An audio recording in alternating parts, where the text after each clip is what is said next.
Would you want a boon that lets you have anything you desire, earn limitless money, find the love of your dreams, and even change your own death? But what if that boon comes at a price that could take everything away from you? Recently, I watched the show Mandala Murders on Netflix. In a city called Sharandaspur, there lives a man. He has a machine into which people insert a coin marked with a mandala symbol. They place their thumb in the machine and their thumb gets cut off. But every wish they make is granted.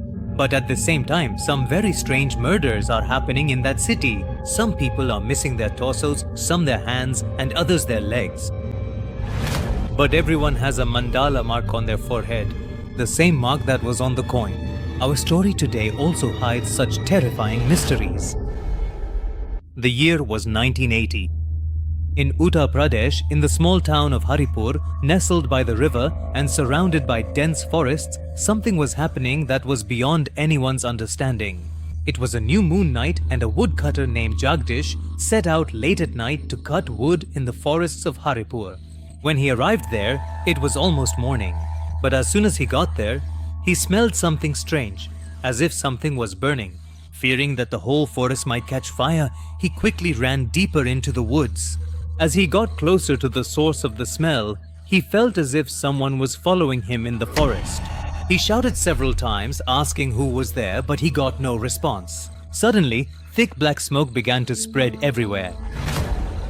In that smoke, Jagdish saw a woman dressed in a black sari. Her face was covered by her hair, but her eyes were red and had a strange gleam in them.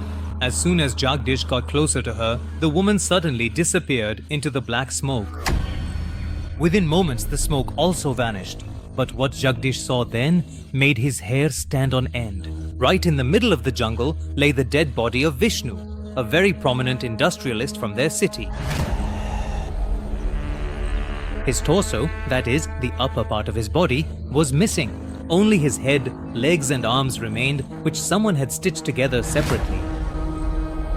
And on his forehead was a round mark that looked like the symbol of a demon. Along with that, Vishnu's right thumb was missing. Jagdish ran straight to the police and told them everything. This was the second such case in 2 months. On the last new moon night, the police had found another similar body by the riverbank. It was the body of Neeraj Sahu, a small-time shopkeeper from the city. His right thumb was also missing and the same sinister mark was found on his forehead. Officer Ravi was investigating this case, and seeing these cases, he suspected that something very terrible was happening in their city. The police searched the entire forest, but they found nothing. When Ravi questioned people about the cases of Vishnu and Neeraj, he found out that both Vishnu and Neeraj's thumbs had been cut off even before the murder. Ravi found this very strange. The investigation was still ongoing, but on the next new moon night, something happened that changed all of Haripur forever. That night, a doctor named Ajay had just returned home from the hospital after work. He had recently had a son after many years. Unlike usual days, all the lights in their house were off, except for a few oil lamps.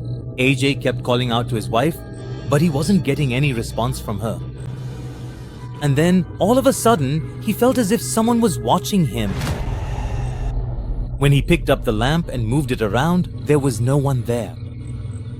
But then, suddenly, a woman with 2 glowing red eyes appeared in front of him.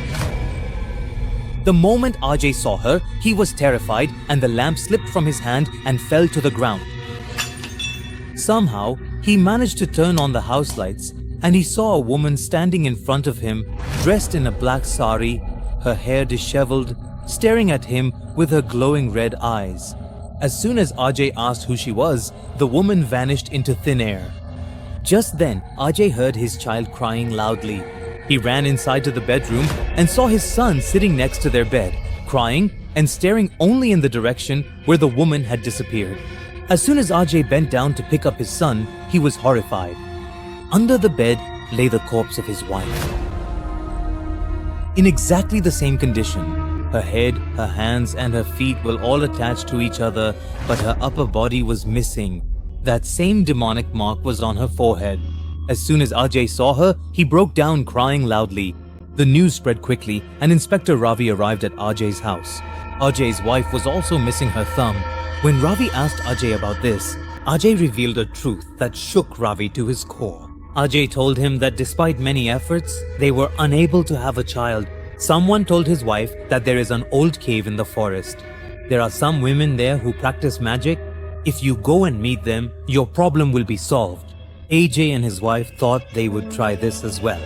One evening, they reached the middle of the forest and started searching for the cave when suddenly a strong wind began to blow. They felt as if someone was calling out to them. Several women were gathered, calling out his wife's name. When they followed the voices, they saw a cave. Ajay and his wife both started to go inside, but a woman dressed in a black sari stopped Ajay from entering and sent only his wife inside.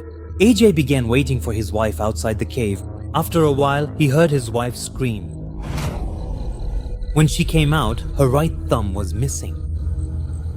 Ajay asked her many times what she saw inside, but his wife never told him anything.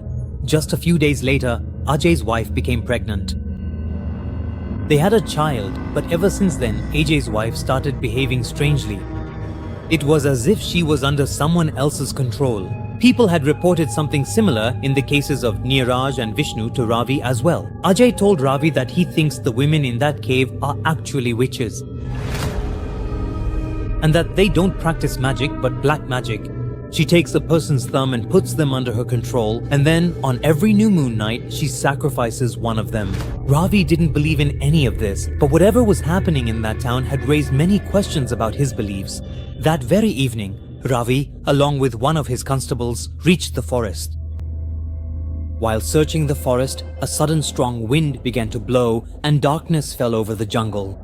Ravi heard someone screaming, and suddenly, right in front of him, appeared Neeraj, Vishnu, and Dr. Ajay's wife. They were all spirits. Their bodies had turned pale white. Their eyes were completely black. All those spirits were coming towards Ravi, but Ravi's constable couldn't see anything. Then suddenly, those spirits vanished into thin air. Ravi couldn't make sense of what was happening. Panicking, he told his constable everything and asked him to call the strong officers and nearby people. As soon as the constable left, darkness fell over the jungle again. Ravi began to hear women calling his name. When he went toward the voices, he saw the cave Ajay had told him about. As soon as he entered, he saw strange black smoke. In the smoke, he saw the same woman in a black sari that Ajay and Jagdish had mentioned. Her red eyes were still shining through her disheveled hair. A strange silence fell. Ravi. He followed that woman into the cave. When the Havildar returned with some people, they found Ravi's dead body in the middle of the jungle, in exactly the same condition. His head, both hands, and both feet sewn together, and the same demonic mark on Ravi's forehead.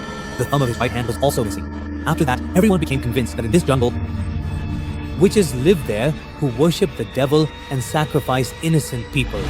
Since then, the people of Haripur stopped going into that jungle, and even today, it is believed that witches still live there.